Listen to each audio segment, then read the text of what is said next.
All right, 53-man roster day means we're going to have some surprise cuts. I made a whole video on one in particular, which was actually a trade. So you can check that one out. That was the Trayvon Mullen trade. But yeah, let's just talk about, I'm not going over every single surprise cut because there are so many. But I'm doing, maybe 15, 20 or so of the ones that surprised me in some way. We're starting off with one that isn't a cut. I'm saying surprise cuts, just surprise moves or maybe question marks that have been answered, with today being the day that you have to be on the 53-man roster. The first of which is Jimmy Garoppolo is still a San Francisco 49er. This we found out last night, but yeah, Garoppolo is staying on the roster. He takes a pretty significant pay cut, but the reality was he was never getting paid $20+ million this year. He would have been cut before they paid him that much. So giving him about $8 million or so to be, it's definitely a high-paid backup, but he's definitely a great backup. So, interesting move there. We had the Cardinals release Devin Kennard, which was surprising to me because Kennard's been a solid edge rusher. I mean, he's never been a star, but he's always been like a solid contributor. So that was definitely a bit of a surprise. You would have thought that he would have made the roster. We saw some surprise Vikings decisions here. So the headliner, of course, getting rid of Kellen Mond. If you were a fan of this channel last year, I was pounding the table saying, Kellen Mond, this guy's going to work out. Which is unfortunate because I feel like, I had 6 real strong quarterback takes last year. And I feel like 5 of them I kind of nailed. The one that I really struggled with was the Kellen Mond take, which I thought it was going to be good. I really did. I bought into the Chris Sims hype, and I watched it myself, and I bought in. I thought it was going to be successful, and maybe he still could be. I think that he'd be worth taking a flyer on. I even liked him in this preseason. I don't know. I guess maybe I just like that kind of player.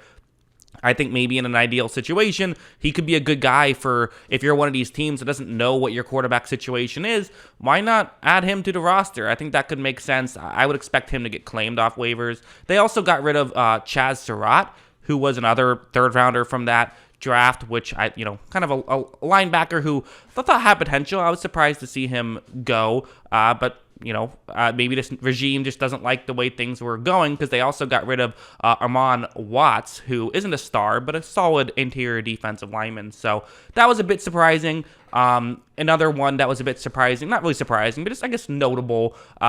Cardinals released Trace McSorley. Denver Broncos released Josh Johnson. So a couple of known quarterbacks did not make their team's final roster. You can also say the Dolphins releasing Lynn Bowden could be considered getting rid of a known quarterback, although quarterback is in question. An exciting player, was fantastic to watch at Kentucky, but just, it's hard. It's kind of one of those players where he has a great skill set, but doesn't necessarily equate to being a great football player. It's kind of unfortunate. Also, just to round out kind of these things, let's stick with the quarterbacks that are names that got released. The Browns got rid of Josh Rosen, which makes sense. I mean, Rosen's just not that good. The Saints got rid of Ian Book, so they give up on him relatively early. But again, I mean, Ian Book was not playing well. Like, you gotta you gotta have players in the roster who are going to be effective. I mean, his performance against the Dolphins last year in the regular season was tough. Maybe he'll end up on a practice squad. I'm sure a lot of these guys will end up on practice squads or even back on a roster in some capacity, but that's what happened there. So now let's move on to some of the, one of the weirder moves was the Buccaneers released Logan Ryan. And when I saw that, I was like, oh, that's disappointing. I thought he was going to make the roster, be effective, but it seems like he is going to make the roster. So I guess what happened was you have the Ryan Jensen injury, but they can't put him on the IR, or there's some sort of weird roster manipulation where tomorrow they can put him on IR, which will allow you to take him, have him no longer take up a roster spot, and so therefore they can sign another player once they do that. So it seems like Logan Ryan, since he's a veteran type player, you're just going to release him for a day and then sign him. I don't know if he's agreed to it, but I'm assuming that they've cleared it with him, then we'll see probably Logan Ryan will actually stay a Buccaneer. Just kind of a weird situation there. The Bills released O.J. Howard, which is a surprise, I think, because, $3 million guaranteed, right? So typically when you see guys get released, it's because they're saving a lot of money. They gave him a guaranteed contract for this season, and he's going right away. So he must have just, I don't know, he's been banged up over his career. He's really had some tough injuries, and part of me just worries maybe the injuries have kind of derailed his career, which is such a shame if that is the case, because he was so awesome in college. It even showed some flashes at the NFL level, but just maybe couldn't stay healthy, and maybe that derailed his career, which would be such a shame. Another surprise, this was the Texans released Marlon Mack. So interestingly here, kind of the difference between O.J. Howard and Marlon Mack. Marlon Mack only got about $250K for this Houston Texans experience this season. He hasn't been healthy in a couple years, and so I'm assuming he just kind of got outplayed by Dameon Pierce, my running back one out of this past draft class. I loved Dameon Pierce, so I get it. I can see why you'd rather have Pierce, but still interesting. Wouldn't have expected him to get cut outright necessarily, but his contract was very little guaranteed, so maybe that's why they got rid of him. You also have, so again, another, I think, interesting move. This is a trade. Gardner Johnson is now a Philadelphia Eagle. So it was a surprise.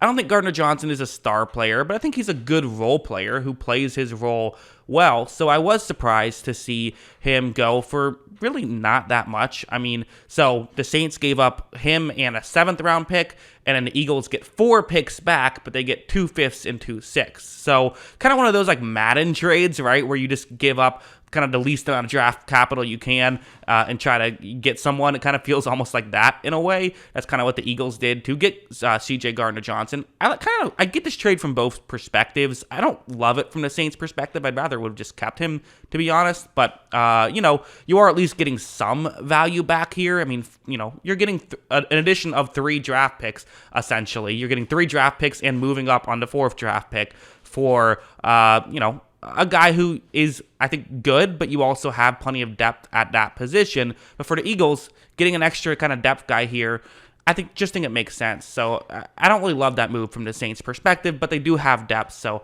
I don't think it'll hurt them that much, but it was just kind of a surprise. Ross Blacklock has been traded. Can you believe?